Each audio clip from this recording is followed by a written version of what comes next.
Intéressant parce qu'il y a eu vraiment tout l'historique en fait qui a été présenté sur tous les métiers d'art. On est parti quand même de 1950 où il n'y avait rien du tout avec Tony Casalonga qui nous a bien expliqué.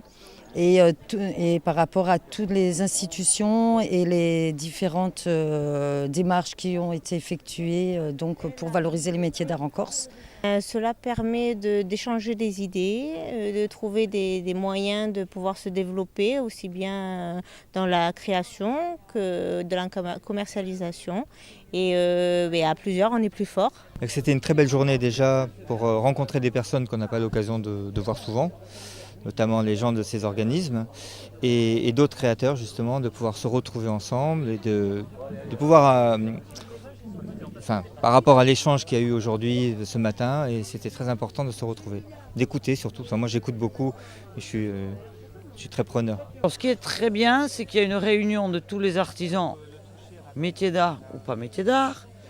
Donc on a eu quand même de bons échanges pour justement pouvoir, comme on avait dit ce matin, avoir un groupement, une fédération. Je pense que c'est quand même le but le plus important de se fédérer pour en arriver à avoir une cohésion dans les métiers d'art qui est très important en Corse, qu'on n'a pas ici par rapport en France. Je pense que les métiers que l'on dit métiers d'art maintenant n'étaient pas reconnus comme métiers d'art jusqu'à aujourd'hui parce que l'Institut des métiers d'art, c'est récemment en 2010, je pense, il me semble, ou 2015 qu'il y a eu cette reconnaissance.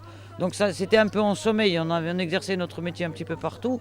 Et avec les designers, les créateurs de toutes sortes de choses, je pense que maintenant il serait temps quand même qu'on se fédère et qu'on arrive à montrer autre chose de mieux. De notre savoir, quelle que soit la vannerie, que ce soit la création, que ce soit les robes de mariée, que ce soit la poterie, mais qu'on rende de la noblesse, les lettres de noblesse à nos métiers. Je trouve que le plus dur, c'est d'avoir une formation sur place. Voilà, il y a très peu de personnes qui peuvent nous donner des explications bien concrètes surtout sur mon métier en fait.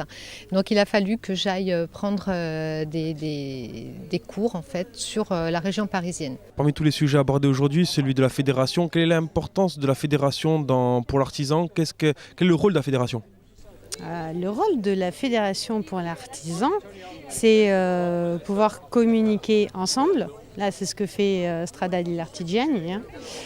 Ça, c'est une chose. Après, c'est se tenir au courant de ce qu'on peut faire à l'extérieur ou sur le territoire ensemble. C'est aussi porter la voix de tous. Plus on est, plus on se fait entendre.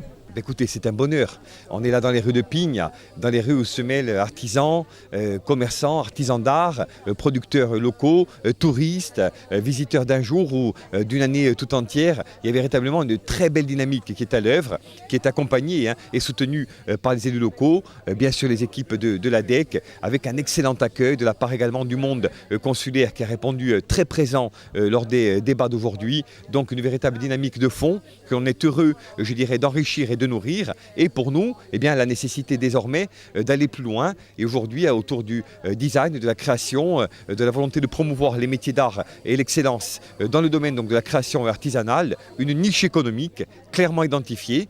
Je rappelle qu'il y a quelques jours à peine, nous lancions la présence de 6 couteliers corses à Thiers pour un événement d'ampleur.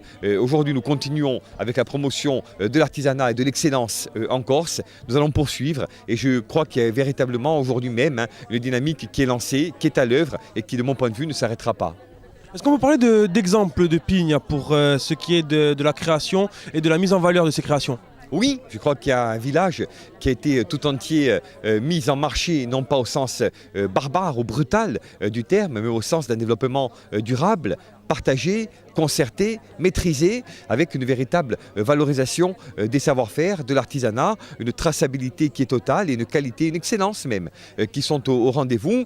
Le maire nous rappelait un peu plus tôt dans la journée que Pigne, c'était en été 6, 7, 800 visiteurs par jour. C'est un développement économique qui a pris racine, je dirais, au plus profond de notre identité, dans tout ce qu'elle a à donner au monde en matière de savoir-faire, de capacité véritablement forte.